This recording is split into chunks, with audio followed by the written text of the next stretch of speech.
ஒரு கார்த்திகை மாத கருக்கிருட்டு. செங்கல்பட்டிலிருந்து படப்பிடிப்பை முடித்துக்கொண்டு எம்ஜிஆர் அவர்கள் நடுநிசி 12 மணி வாக்கில் காரில் வந்து கொண்டிருக்கிறார். கண் விழித்தவாறே தனது காரில் எம்ஜிஆர் அவர்கள் வந்து கொண்டிருந்த பொழுது வழியில் போலீஸ் உடையில் நின்ற ஒருவரை பார்க்கிறார். எம்ஜிஆர் அவர்களின் கார் அவரை கடந்து செல்கின்ற போது எம்ஜிஆர் அவர்களின் நெஞ்சில் பொறி தட்டுகிறது. ஆள் நடமாட்டமே இல்லாத இந்த அர்த்த ராத்திரியில் அந்த போலீஸ்காரர் பஸ்ஸுக்காக காத்து நிற்கிறார் என்பதை எம்ஜிஆர் அவர்கள் புரிந்து கொள்கிறார். உடனே தனது டிரைவரிடம் காரை நிறுத்த சொல்கிறார் எம்ஜிஆர். கார் பின்னோக்கி வருகிறது. போலீஸ்காரரின் அருகில் காரை நிறுத்தி கதவை திறந்து ஏறுங்கள், எங்கே போக வேண்டும் என்கிறார் எம்ஜிஆர். பரவாயில்லை, நான் பஸ்ஸிலே வந்து விடுகிறேன் என்கிறார் அந்த போலீஸ்காரர். நேரமாகிவிட்டது, இனி இந்த ரூட்டில் பஸ் கிடையாது, ஏறிக்கொள்ளுங்கள் என்று எம்ஜிஆர் அவர்கள் வலுக்கட்டாயம் செய்ய போலீஸ்காரர் வேண்டா வெறுப்பாக ஏறுகிறார். காரின் உள்ளே லைட் போட்டு சாப்பிட்டீங்களா என்று கேட்டுக்கொண்டே தனது சீட்டுக்கு பின்னால் இருந்த பிஸ்கெட் பழங்களை எடுத்து கொடுக்கிறார் எம்ஜிஆர். இப்படி ஓசியில் பயணம் செய்வதே எனக்கு உடன்பாடில்லை. இன்னும் நீங்கள் உண்ண சொல்லி வேறு என்னை இழிவுபடுத்தாதீர்கள் என்று போலீஸ்காரர் மறுக்கிறார். எம்ஜிஆர் அவர்கள் பூரிக்கிறார்.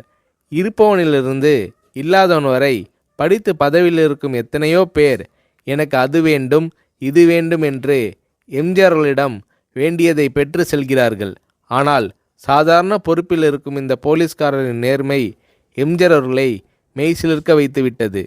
எம்ஜிஆர் அவர்களின் கார் கத தூரத்தில் வந்து கொண்டிருந்தாலும் காரின் நிறத்தையும் ஒளியையும் மனம் கமலும் ஓடிக்கான் வாசனையையும் வைத்து இது எம்ஜிஆர் அவர்களின் கார் என்றும் கார் சென்ற தடத்தை தொட்டு வணங்குகின்ற அளவுக்கு புகழுடன் திகழ்ந்த நேரம் அது.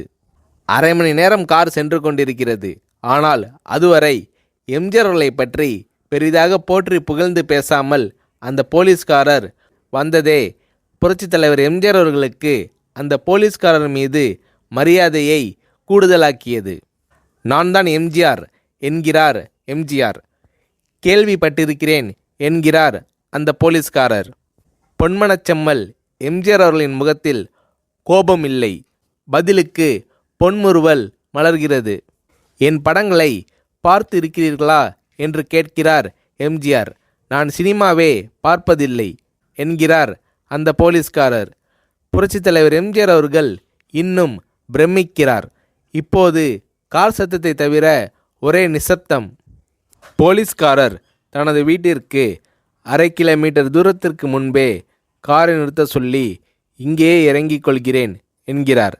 ஏன், நீங்கள் குறிப்பிட்ட அந்த விலாசம் இன்னும் 1/2 கிலோமீட்டர் தூரம் இருக்கிறதே என்கிறார் எம்ஜிஆர். சாதாரண போலீஸ் உத்தியோகத்தில் இருக்கும் நான் காரில் வந்து இறங்கினால் என் வீட்டிற்கு அருகில் உள்ளவர்கள் என்னை தவறாக நினைத்து கொள்வார்கள். இதுவரை இப்படி நான் யார் காரிலும் ஓசியில் வந்து பழக்கமில்லை. நீங்கள் இவ்வளவு தூரம் செய்த உதவிக்கு நன்றி என்கிறார் அந்த போலீஸ்காரர். புரட்சித் தலைவர் எம்ஜிஆர் அவர்கள் அதற்கு மேல் எதுவும் பேசவில்லை. அவர் எந்த போலீஸ் ஸ்டேஷனில் பணிபுரிகிறார் என்பதை மட்டும் கேட்டு தெரிந்து கொண்டு கிளம்புகிறார். அடுத்த நாள் செங்கல்பட்டு போலீஸ் ஸ்டேஷனுக்கு ஃபோன் செய்து நான் எம்ஜிஆர் பேசுகிறேன் என்கிறார் எம்ஜிஆர். ஃபோனை எடுத்த டிஎஸ்பி உதறலோடும் உற்சாகத்தோடும் தலைவரே வணக்கம் என்கிறார். இரவு சந்தித்த போலீஸ்காரரை பற்றி விசாரிக்கிறார் எம்ஜிஆர். அந்த டிஎஸ்பி சொல்கிறார், நீங்கள் குறிப்பிடும் அவர் இன்று விடுப்பில் இருக்கிறார். அவர் கையூட்டு வாங்காதவர், கடமை தவறாதவர், காவல்துறையின் நேர்மைக்கு இவரே இலக்கணம். வெற்றிலை பாக்கு, பீடி, சிகரெட் போன்ற போதை வஸ்துக்கள், நாடகம், சினிமா போன்ற பொழுதுபோக்கு அம்சங்களையெல்லாம் இவர் அறியாதவர். கல்யாண வயதில் உள்ள 3 பெண்களையும் கரை சேர்க்க முடியாமல் கஷ்டத்தில் இருக்கிறார் என்கின்ற விபரம் டிஎஸ்பியால் எம்ஜிஆர் அவர்களுக்கு சொல்லப்படுகிறது. அவரை நாளை என் தோட்டத்திற்கு வர சொல்லுங்கள் என்கிறார் எம்ஜிஆர். கேட்டுக்கொண்ட டிஎஸ்பி உங்களோடு ஃபோனில் ஆளுக்கு ஒரு வார்த்தை பேச இன்ஸ்பெக்டர், சப் இன்ஸ்பெக்டர் உட்பட எல்லோரும் ஆசைப்படுகிறார்கள். ஃபோனை அவர்களிடம் கொடுக்கலாமா என்கிறார். எம்ஜிஆர் அவர்கள் கொடுங்கள் என்கிறார். பேசுகிறார். அந்த போலீஸ் ஸ்டேஷனே புண்ணியம் பெற்றதாக மகிழ்ச்சி அடைகிறார்கள் அந்த போலீஸ்காரர்கள்.